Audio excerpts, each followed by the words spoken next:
Que les bénédictions soient. Je vous remercie d'être à cette édition de notre échange sur ma chaîne, notre chaîne, votre chaîne YouTube.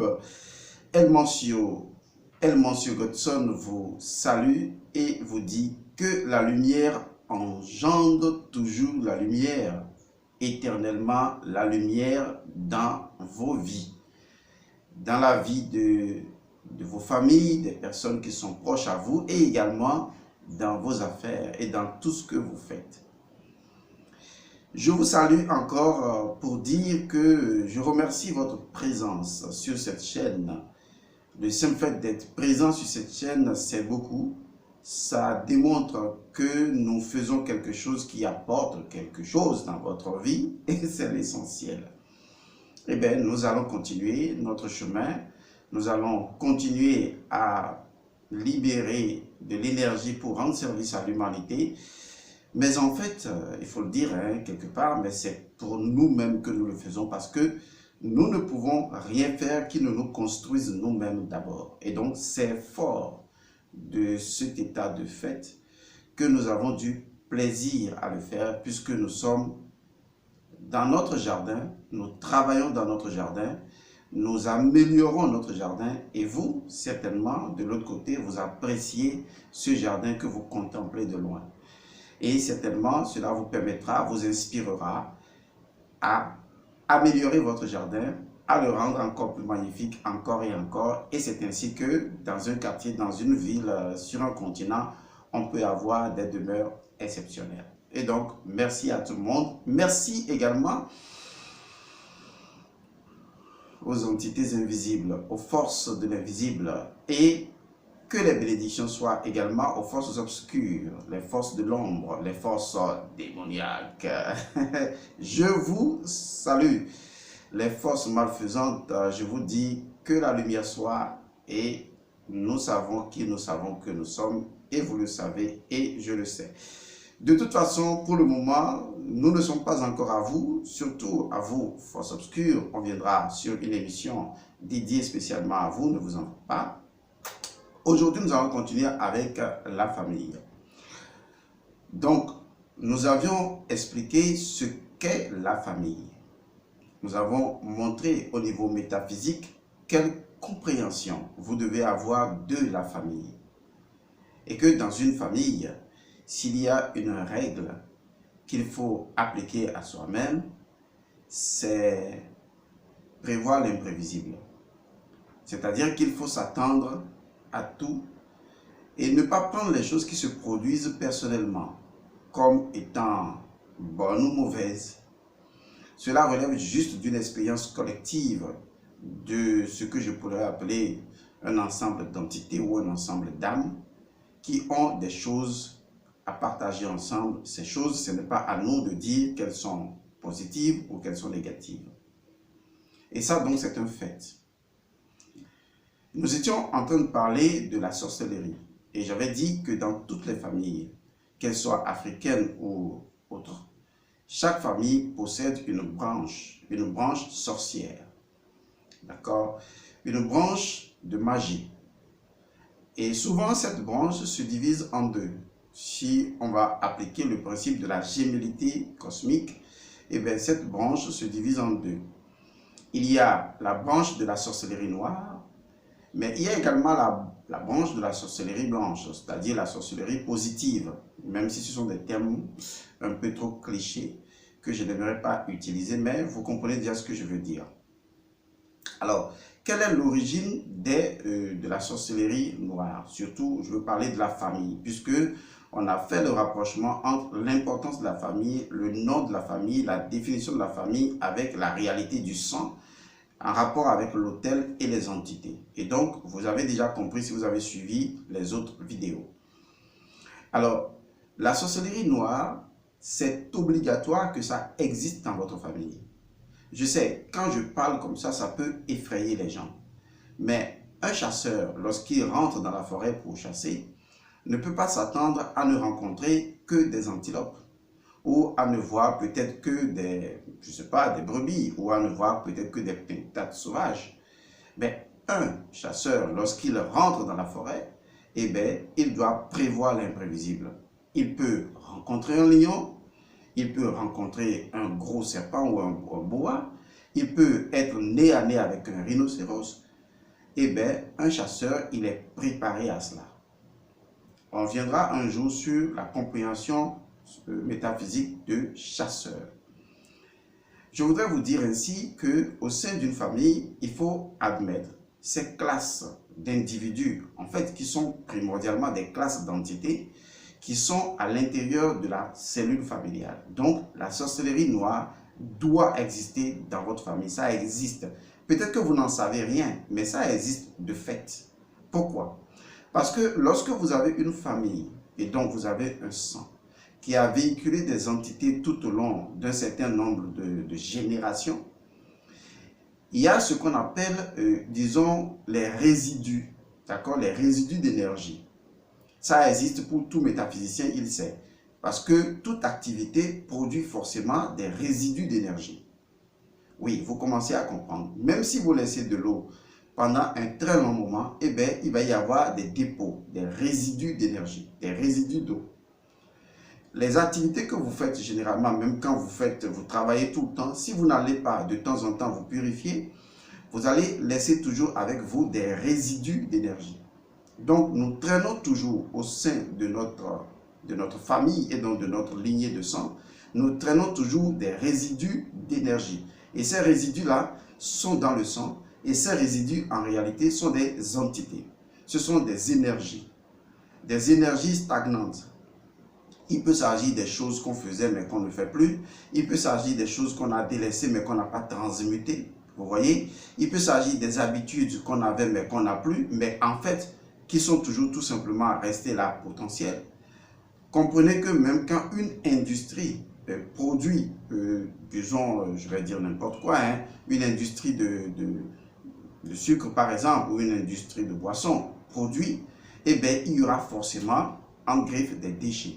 Donc, tout au long de nos réincarnations, tout au long de nos revenus, de nos samsaras, tout au long des cycles générationnels d'une famille, il y a toujours au sein d'une famille ce qu'on appelle, dans la lignée de cette famille-là, ce qu'on appelle des résidus d'énergie qui, synchronicité parlant, vont attirer d'autres âmes qui vont venir dans cette famille, ayant donc pratiquement, en termes de synchronicité ou en termes d'attraction ou d'attirance, les mêmes résidus d'énergie, raison pour laquelle souvent vous allez voir que des personnes bizarres peuvent naître dans une famille. Je dis bizarre sous réserve, hein, ne prenez pas ça trop mal, c'est parce que les mots nous manquent souvent pour exprimer ce que nous voulons dire, mais vous comprenez, c'est sans méchanceté aucune.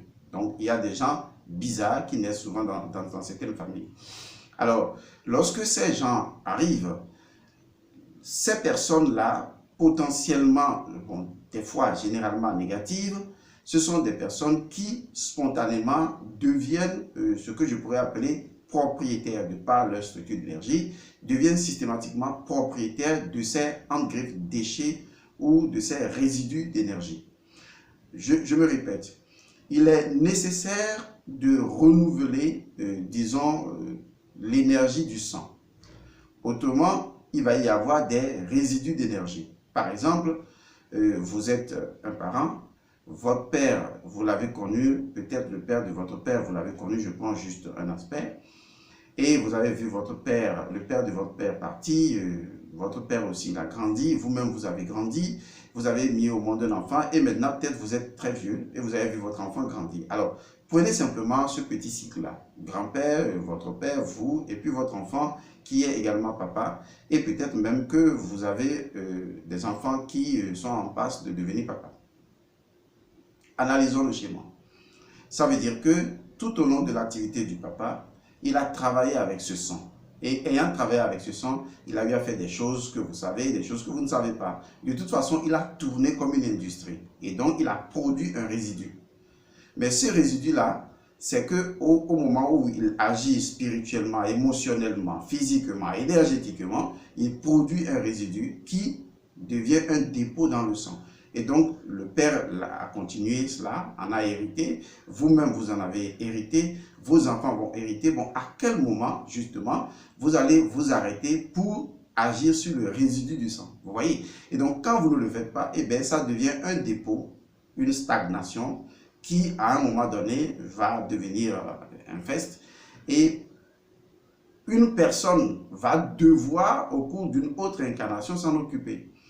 Et à partir de ce moment-là, vous comprenez qu'au sein d'une famille, disons, une personne qui a la sorcellerie n'a pas la sorcellerie en dehors de la famille. La personne a la sorcellerie au sein même de la famille et son pouvoir sorcier s'appuie sur le sang, peut avoir des partenariats avec d'autres loges sorcières, mais toujours est-il que c'est à partir de lui-même, il a déjà des souches qui appartiennent à cet égrégore-là, il a donc des entités favorables. Et ces entités proviennent généralement de cette énergie de stagnation du sang, si entre-temps la famille ne fait pas réellement, généralement, de renouvellement du sang, ou ne fait pas des rites de sang pour pouvoir améliorer, pour pouvoir transmuter, par exemple, une méthode de la transsubstantiation qui permet justement de renouveler la vibration, je dis bien la vibration ou l'énergie du sang.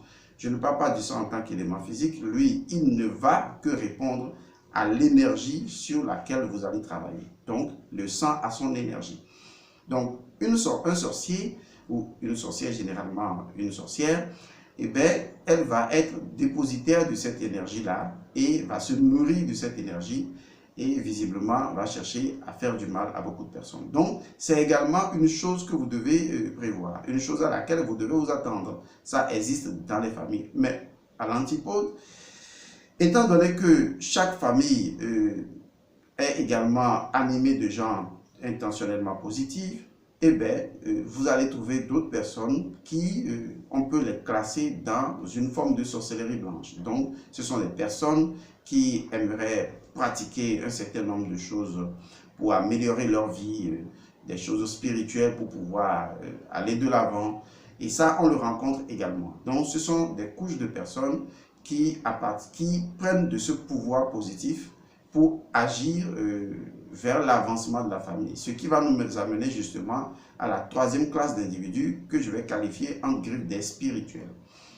C'est un mot un peu cliché, mais vous allez comprendre. Disons que dans chaque famille, pour parler de la troisième classe d'individus, il y a des personnes qui, à un moment donné, voudraient que la tradition change. Puisque je vous ai dit qu'au départ, il y a des personnes qui sont très accro à la tradition. Donc, ils voudraient que la tradition et les énergies de la tradition changent. D'accord? Ce sont des personnes qui constituent un pont vers une nouvelle génération. On les rencontre dans la famille. Souvent pour des choses traditionnelles, ces personnes n'aiment pas du tout y aller. Ces personnes préfèrent peut-être aller dans une religion chrétienne, musulmane, parce que peut-être veut que les choses ne soient plus pareilles. Vous voyez, c'est également dans ce groupe d'individus qu'on a beaucoup plus de victimes, de personnes qui décèdent au sein des familles. Parce que ce sont des personnes qui, en fait, portent en elles-mêmes les germes de la tradition, des entités de la tradition, mais qui ne se sont pas véritablement apprêtées en termes d'évolution spirituelle pour combattre, je vais le dire comme ça, pour combattre ou pour transmuter les énergies du passé. Parce que les énergies du passé ont la tête dure. Et tellement si dure que lorsque vous voulez sortir de cette tradition d'une certaine manière, eh bien, vous pouvez en subir drastiquement les conséquences. Ce qui fait qu'à un moment donné, vous allez voir des personnes qui ont dit aujourd'hui, nous c'est Jésus, ils ont ramassé tout ce qui est de la tradition, ils ont jeté dans le feu ou dans l'eau. Et à un moment donné, ils ont eu un peu d'accalmie, mais beaucoup plus tard, ils ont constaté que les années après, leurs enfants ont commencé à en payer le prix et les enfants de leurs enfants vont en payer le prix.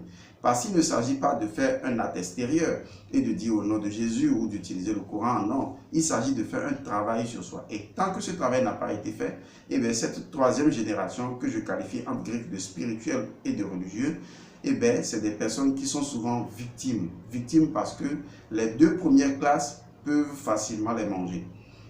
C'est une façon de parler. Les deux premières classes peuvent facilement leur créer des problèmes. Et souvent, eux, ils n'ont pas une pratique magique de fond. Ils ont juste peut-être les Écritures à lire, parler d'un sauveur qui va les sauver, ou peut-être lire les Écritures et dire qu'on croit en Dieu, que le grand Dieu est plus puissant, mais il ne suffit pas de parler de Dieu, il faut le réaliser. Il faut vraiment le réaliser, il faut se spiritualiser. Et donc, tant que l'individu n'a pas quitté l'étape de religion pour aller vers l'étape de spiritualité, il va toujours se poser un problème de blocage, un problème de conflit, parce que le voilà qui se trouve un peu comme dans une histoire ambiguë. C'est lui qui se trouve là, juste au milieu. Dans le passé, il y a la tradition, il voit que cette tradition ne lui plaît plus du tout, il ne sait pas comment transmuter la tradition, il préfère l'abandonner. Il a également les forces de résidus ou les forces résiduelles qui font partie maintenant de la partie noire et de la partie de blocage de sa vie qui constitue donc les envoûtements, la sorcellerie et tout ça. Il les regarde et il se dit, bon, moi je ne comprends pas tout ça, moi je veux rester à suivre une autre voie. Et seulement cette voie-là, il faut qu'elle soit suffisamment puissante, il faut que son énergie soit suffisamment élevée pour pouvoir contrebalancer les énergies du passé.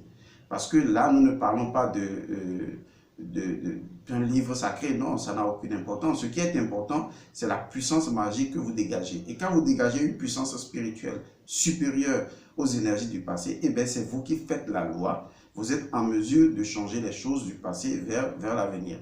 Maintenant, une chose que je vais vous conseiller, c'est qu'on ne peut pas rejeter, disons, son passé. Ce n'est pas possible parce que votre passé, c'est également votre sang. Ce n'est pas vous, d'une certaine façon, qui avez produit directement le sang. Je parle du sang en tant qu'élément spirituel.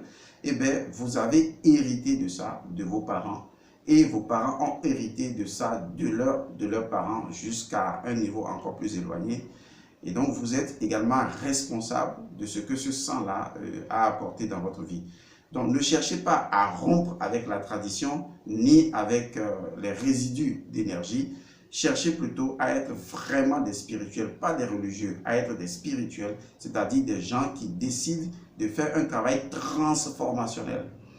Parce que lorsque vous arrivez à transformer votre vie dans le présent, la magie de l'affaire, c'est que vous transformez également le passé.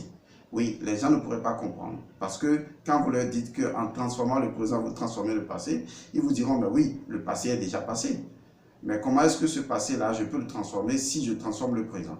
Eh bien, je vous le dirai dans une autre vidéo. Pour le moment, contentez-vous de transformer tout simplement le présent. Et donc, que ce soit vraiment une transformation, comme un arbre, une graine qu'on plante qui meurt et qui se transforme. Vous voyez? Donc, cette transformation-là est nécessaire.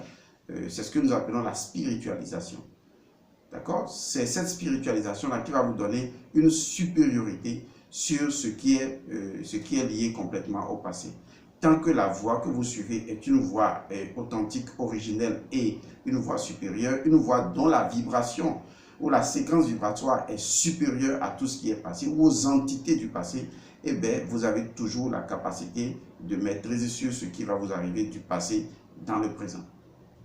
Et dans cette troisième classe-là, on les remarque également dans les individus qui, bon, d'une certaine manière, quand vous leur demandez, mais est-ce que vous avez des choses dans votre village que vous faites? Mais bon, là, tout ça, nous, on a oublié. Hein, depuis longtemps, on ne sait même plus de quoi il s'agit. Bon, et pourtant, ce passé-là agit sur lui dans le présent. Donc, on ne se fout pas du passé. Au contraire, on s'en occupe. Voilà, c'est ça. Parce que ça fait partie d'un héritage.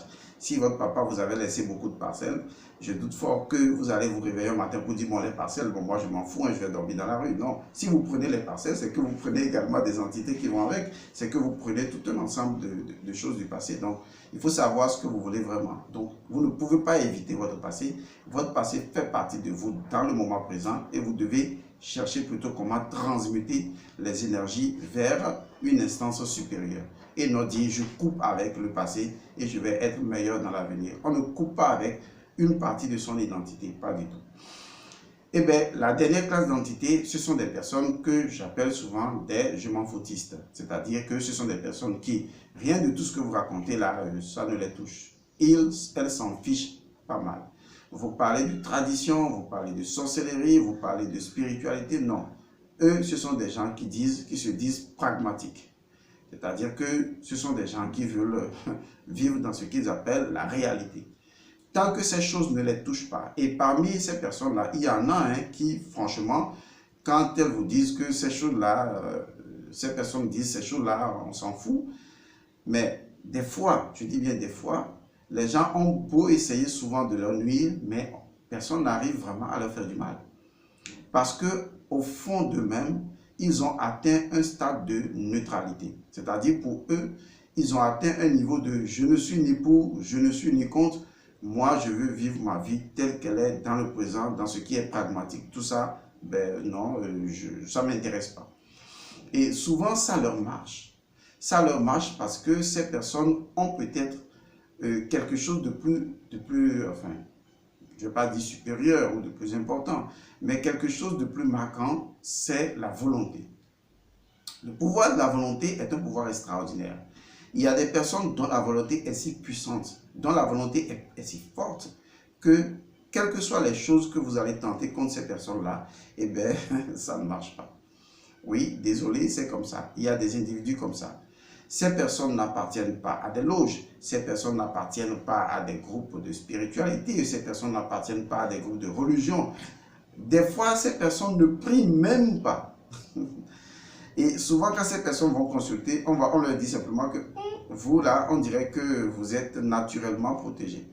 Vous voyez? Et ces personnes ne font rien, leurs affaires marchent très bien, et ces personnes ne demandent même rien à faire. Et quel que soit ce que vous dites, dites-moi, écoutez, tout ça là, c'est vous, ça, moi, je fais ce que j'ai à faire. Parce que depuis longtemps, ils n'ont jamais été touchés par quoi que ce soit concernant tout ce que nous avons cité. Parce que leur volonté leur a suffi pour se construire eux-mêmes leur vie. Parce que la volonté est un pouvoir que les entités n'ont pas, en fait. Les entités n'ont que, disons, une énergie de conditionnement, mais n'ont pas la volonté. La volonté, c'est un privilège que Dieu et l'homme, d'accord, que l'homme ont en fait. La volonté, c'est la capacité de librement décider. Or, les entités n'ont pas le choix de librement décider. Ça, il faut le savoir. Les entités sont conditionnées par leur nature de vice ou leur nature de vertu, si vous voulez. Mais l'homme a la liberté de décider. Et c'est ce qui fait de lui, entre griffes, un homme, un être supérieur. Supérieur, bon, un être bien positionné pour comprendre la divine providence. Donc, il y a des personnes qui ne sont ni chrétiennes, ni musulmanes, ni shintoïstes, ni bouddhistes, des gens qui n'ont jamais fait une méditation dans leur vie, des personnes que je qualifie de très pragmatiques parce que leur volonté est très puissante. Ces personnes ne font rien et bizarrement, rien ne leur arrive. C'est curieux. Il y a même des personnes de la famille qui les ont menacées. Ces personnes les envoient balader et des gens tentent des choses contre ces personnes et ben, ça ne produit rien. Oui, il y a des gens comme ça, je suis désolé, il y a des gens comme ça. Ce qui s'est passé en fait, c'est que ces personnes ont atteint un niveau de neutralité. Parce que quand vous arrivez à neutraliser en vous, c'est un pouvoir exceptionnel qu'on peut acquérir rien que par sa réincarnation. Quand vous arrivez à atteindre un niveau de neutralité intérieure, c'est-à-dire que votre énergie ne balbutie plus ni dans le positif, ni dans le négatif, ni dans le pour, ni dans le contre, vous voyez, votre énergie a neutralisé, ne serait-ce que par sa volonté, toutes les forces adverses et a pu se positionner en force neutre à l'intérieur de votre conscience. Votre volonté est devenue neutre. Vous voyez, quand vous êtes neutre, les choses ne vous affectent pas. Et c'est ça ce qui est important. Quand vous êtes neutre, les choses ne vous affectent pas. Et ça n'a pas besoin de passer par des séances de spiritualité sur plusieurs années. Ça a besoin simplement, justement, de développer cet aspect de sa vie. Et quand vous arrivez, vous êtes un pôle de neutralisation des forces, et bien, quelles que soient les forces qui vont venir pour pouvoir perturber votre vie, cela ne donnera absolument rien. Parce que les forces viendront se confronter à du neutre, vont être neutralisées, et bien, ça ne produira pas du tout quoi que ce soit. Et ces catégories de personnes-là, justement, existent. Maintenant, la question est de savoir, la question à vous poser, c'est dans quelle catégorie de personnes vous trouvez-vous? Mais ce n'est pas ça le plus important pour moi. Le plus important pour moi, c'est de vous permettre d'avoir une cartographie, d'accord, de votre famille. Et de vous dire que La famille, oui, c'est l'endroit où on se sent le mieux. Parce que nous sommes liés, en fait, en matière de famille. C'est l'endroit où, oui, on devrait être vraiment heureux. Oui, c'est l'endroit où tout ce que vous avez toujours imaginé. Mais quand un chasseur va dans la forêt, il ne s'attend pas forcément à rencontrer des antilopes. Il pourrait rencontrer également des guépards, des lions, des lionnes ou même des animaux encore plus féroces. Et ça, il devrait s'y préparer. Et cela se passe naturellement dans une famille. Si dans votre famille, ces forces ne se sont pas encore réveillées, cela ne veut pas dire que ces forces n'existent pas. Elles se réveilleront en leur temps et en leur heure. Mais quel que soit ce qui se passe dans votre famille, sachez que votre famille est sacrée. Et que vous devez respecter votre famille. Et que vous devez être responsable envers votre famille. Parce que si aujourd'hui, vous n'êtes pas responsable envers votre famille, si vous n'arrivez pas à résoudre ces conflits d'énergie avec la famille actuelle avec laquelle vous êtes, eh bien, vous allez transposer encore ces agrégats de négativité dans une autre incarnation et dans une autre famille. Et ce sera toujours un cycle à répétition. Donc, là où vous êtes en ce moment, c'est une opportunité pour vous. Surtout lorsque vous écoutez ces vidéos, c'est également une opportunité pour vous de savoir que vous n'échapperez pas. Et que la seule chose à faire, c'est justement de faire un travail transformationnel. Seul le travail transformationnel vous permettra de vous attendre à un résultat beaucoup plus bénéfique, que ce soit dans cette incarnation ou dans l'autre incarnation. Et si vous ne parachevez pas cette évolution dans cette incarnation, dans la prochaine incarnation, vous verrez que les choses iraient naturellement de mieux en mieux. Et ça, c'est généralement un conseil. Donc, aimez votre famille. Quelles que soient les dissensions qu'il y a dans votre famille, aimez-la. Soyez heureux d'avoir la famille que vous avez. C'est très important ce que je vous dis. Soyez heureux d'avoir la famille que vous avez. Parce que si vous deviez en avoir une autre, vous l'auriez eu. Là où vous êtes en ce moment est la meilleure famille pour vous. Je ne parle pas de ce que vous avez ou de ce que vous n'avez pas. Je ne parle pas du fait qu'on a laissé de biens matériels ou qu'on n'en a pas laissé. Ici, je parle de votre développement spirituel. Et c'est la plus grande richesse que vous pouvez avoir, votre développement spirituel. Et ce développement spirituel a estimé que cette famille est la meilleure famille au sein de laquelle votre âme a besoin de s'auto-accomplir dans certaines perspectives propres à elle, même si le corps ignore ces perspectives-là. C'est pourquoi vous devez respecter la décision de votre âme d'avoir choisi cette famille. Même si physiquement, vous n'êtes pas d'accord avec cette famille, acceptez que vous êtes d'accord de ne pas être d'accord, mais que la décision ne vient pas uniquement de vous, elle vient pas de vous physiquement, mais qu'elle vient d'une instance supérieure, votre âme, qui a estimé que c'est ici qu'elle doit faire cette expérience dans cette incarnation. Et là, tout s'apaise. En ce moment, on accepte sa présence au sein d'une famille comme un dharma. On dit, je suis dans cette famille parce que c'est ce qui doit être fait. Aussi simplement que ça. Je suis dans cette famille parce que c'est ce qui doit être fait. Et il n'y a nulle autre part où je devrais être. Autrement, je serais là-bas. Parce que les lois universelles, mathématiquement, ne mentent pas. Ces lois déterminent géométriquement la zone où nous devons être positionnés, selon des calculs très minutieux. Et il n'y a aucune erreur sur la séquence.